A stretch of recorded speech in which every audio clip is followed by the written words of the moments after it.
I sat in the dim light of the study, my fingers trembling as they clutched the DVD. The label read, "The Birth of Nathan, April 17th, 2023.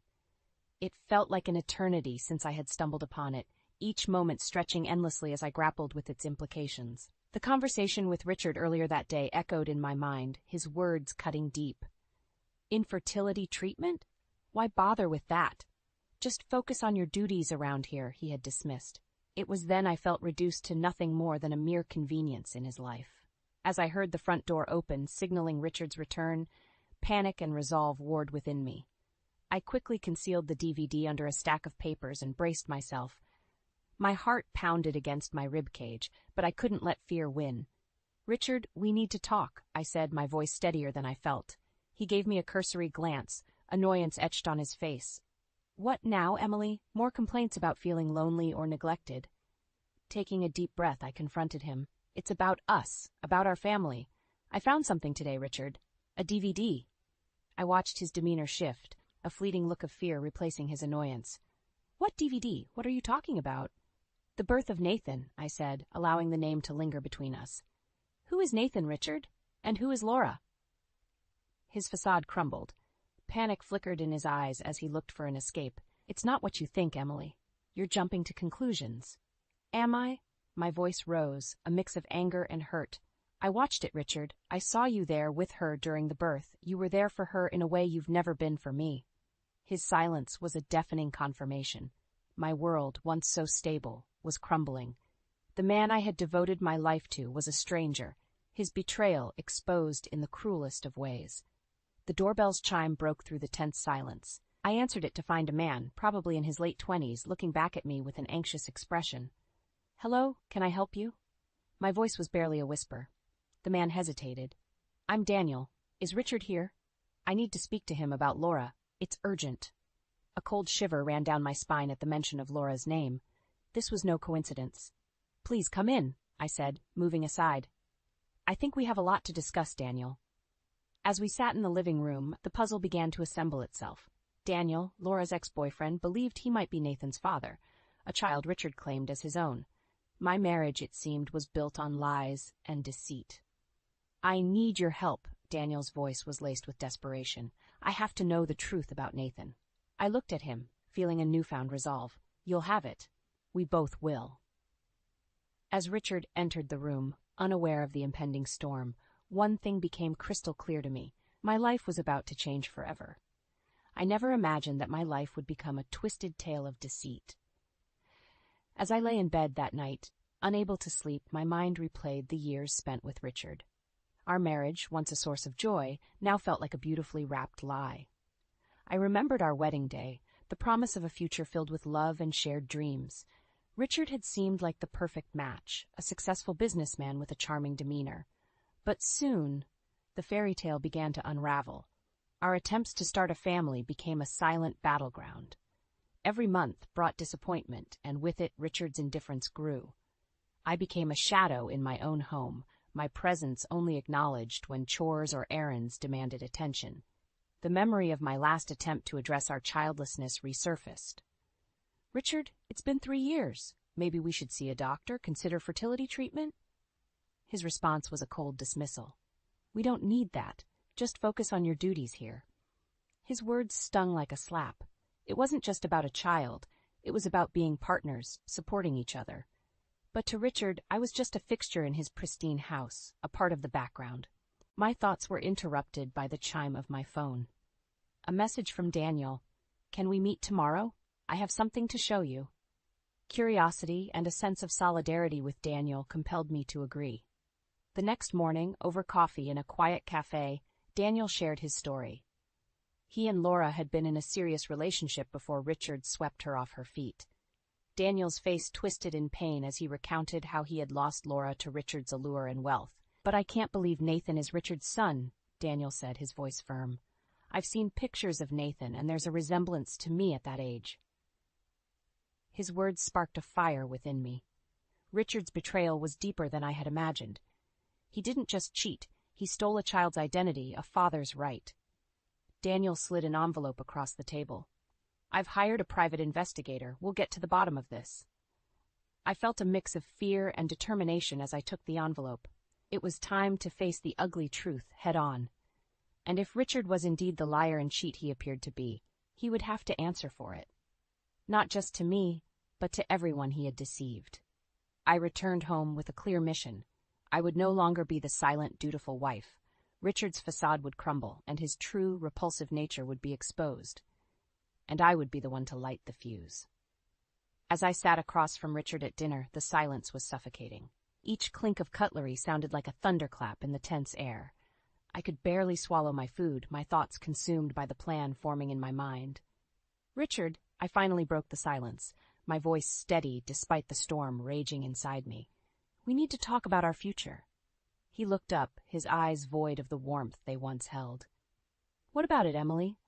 Planning more vacations to fill your empty days?" The disdain in his voice was a sharp reminder of how far we'd drifted apart.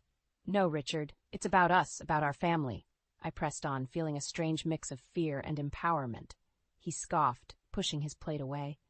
"What family, Emily? We don't have kids, remember? Or is this about that ridiculous DVD again?" I felt my resolve harden. "Yes, it's about the DVD, Richard. It's about Nathan, and it's about Laura." My heart pounded in my chest, but I was determined to confront him. For a moment, Richard seemed taken aback, his facade cracking. Then he regained his composure and sneered. "What do you want, Emily? An apology? An explanation? Or perhaps a share of my wealth?" His words were like venom, each syllable dripping with contempt. I stared at him, aghast at the man he'd become, or perhaps the man he'd always been. "You know what, Richard? I want the truth," I said, my voice rising. "I want to know why you brought that woman into our lives, why you lied to me, to everyone." Richard leaned back in his chair, a cold smile playing on his lips. "You want the truth, Emily? Fine. I was bored. You were always so busy playing the perfect housewife, so obsessed with having a child. Laura was different. Exciting." His confession struck me like a physical blow. He had betrayed our vows, our life together, for a mere diversion. I felt a surge of anger, hot and unyielding. "And Nathan?" I asked, my voice trembling with rage. Richard shrugged, his indifference a stark contrast to my turmoil. A convenient lie. Laura needed a father for her child, and I needed entertainment. I stood up, my chair scraping loudly against the floor. "You're despicable, Richard. You used a child, a woman, to satisfy your selfish needs, and you used me, your wife." Richard stood too, his eyes gleaming with malice. "And what will you do about it, Emily? Divorce me? Go ahead. You'll be left with nothing." His threat hung in the air, but it no longer frightened me. I had nothing left to lose. "I'll do more than just leave you, Richard," I said, my voice cold and resolute. "I'll expose you for the fraud you are. Everyone will know the truth about Richard the Great." As I stormed out of the room, leaving Richard in stunned silence, I knew there was no turning back. The battle lines were drawn, and I was ready to fight. I met with Daniel early the next morning, the winter sun casting a pale light over the city. He greeted me with a solemn nod, his eyes reflecting a shared determination. "We need to expose Richard, Emily," Daniel said as we found a quiet corner in the bustling cafe. "I have information from the private investigator. It's not pretty." I braced myself, knowing that whatever Daniel had to say would only fuel the fire of my resolve. "Tell me everything," I urged, my voice firm. Daniel slid a folder across the table to me. Inside were photographs, bank statements, and a timeline of Richard's deceit. It was all there in black and white. The affair with Laura, the secret payments, the lies he had woven so skillfully. "It's worse than we thought," Daniel said gravely. "Richard has been supporting Laura financially. He's been paying for her apartment, her living expenses, everything." I felt a cold fury settle in my chest. Richard had not only cheated on me, but had also used our resources to sustain his illicit affair. "And Nathan?" I asked, my voice barely above a whisper. Daniel hesitated, then spoke. "Nathan is most likely your child, Emily. Laura was already pregnant when she met Richard. He knew it and still played the doting father to the world." The revelation hit me like a tidal wave. Richard's betrayal was more profound than I could have ever imagined. He had stolen the identity of a child, my child, for his twisted game. "We have to bring this to light," I said, the words tasting like ash in my mouth. "We'll expose him at the family gathering. It's in 2 weeks. Everyone will be there." Daniel nodded in agreement. I'll be there too. We'll confront him together. The next 2 weeks passed in a blur of preparation and restless nights. I felt like a shadow in my own home, avoiding Richard's gaze, ignoring his attempts at conversation. My heart was set on one thing only: revenge. The day of the gathering arrived, a cold and clear winter day. The family home was filled with laughter and chatter, a stark contrast to the storm brewing inside me. As the evening wore on, I found my moment. I stood, my hands trembling slightly, and addressed the room. "Ladies and gentlemen, I have something to show you. Something that will change the way you see Richard." All eyes turned to me, including Richard's, which held a flicker of fear for the first time. I played the DVD, the images of Laura giving birth, Richard by her side, filling the screen. The room fell into stunned silence. "This is not just any woman," I said, my voice steady. "This is Laura, Richard's mistress. And the child? He's mine. Richard has been living a lie." The gasps and murmurs filled the room. Richard stood up, his face contorted with rage. "Emily, what is this madness?" he spat out. "You're embarrassing yourself and our family." But I stood my ground. "No, Richard, the only embarrassment here is you.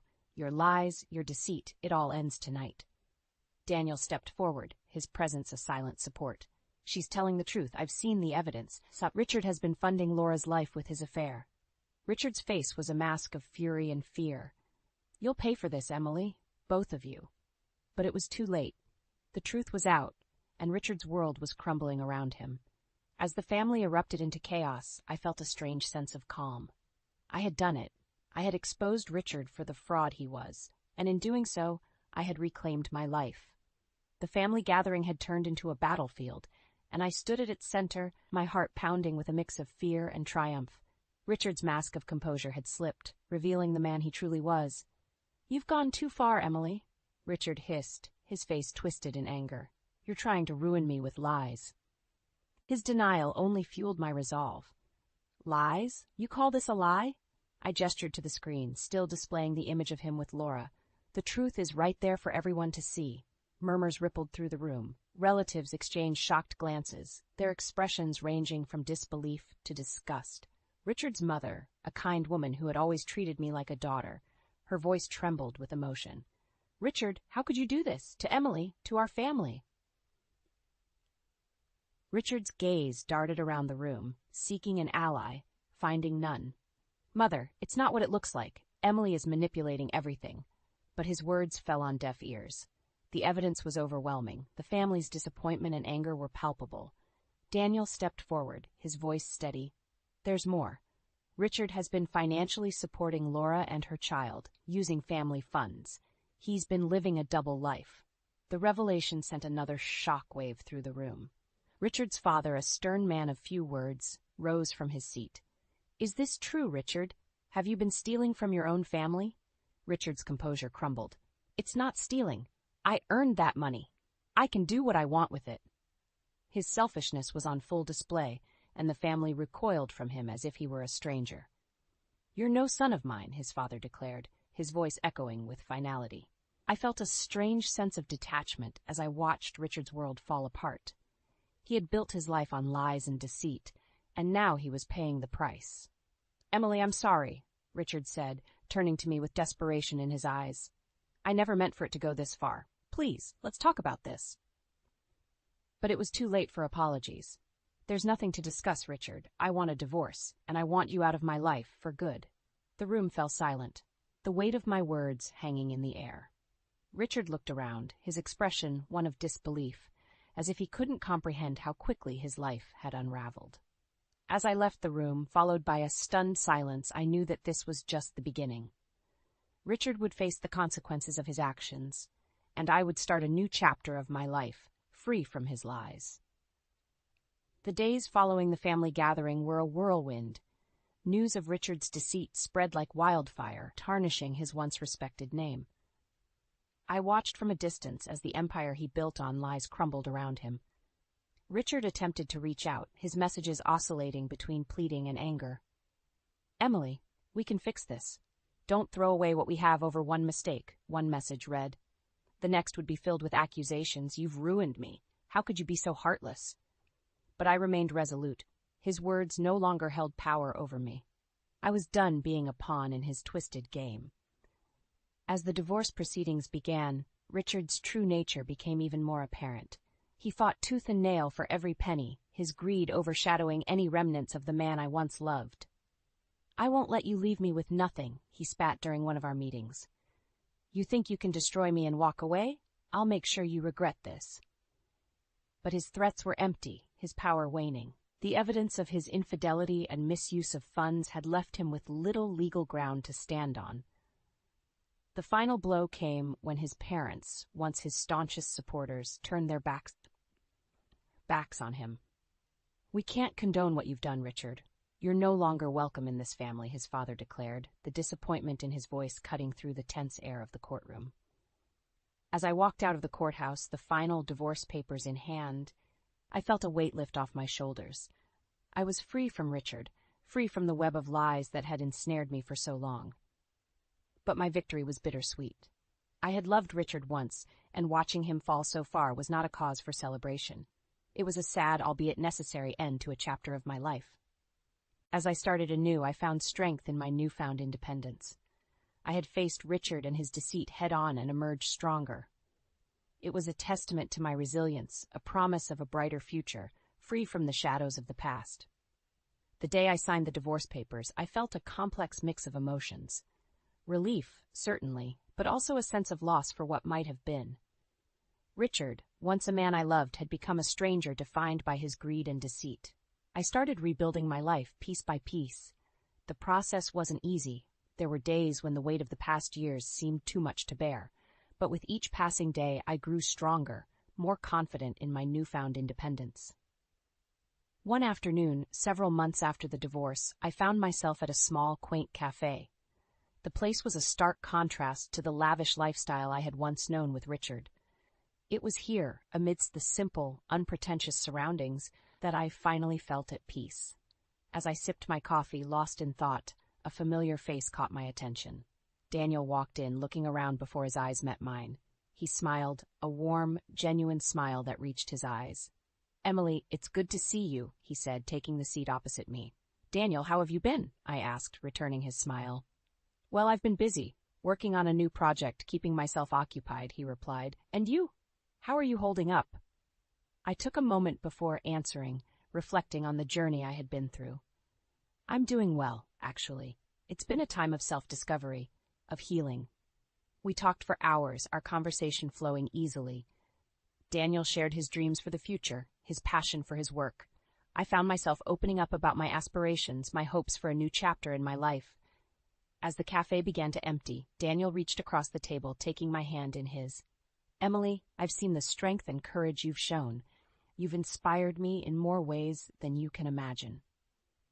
His words warmed my heart, and I felt a connection with him, a bond forged through shared adversity. "Daniel, I started, but words failed me." He squeezed my hand gently. "I know, Emily, and I'm here whenever you're ready to start again, to start something new, together."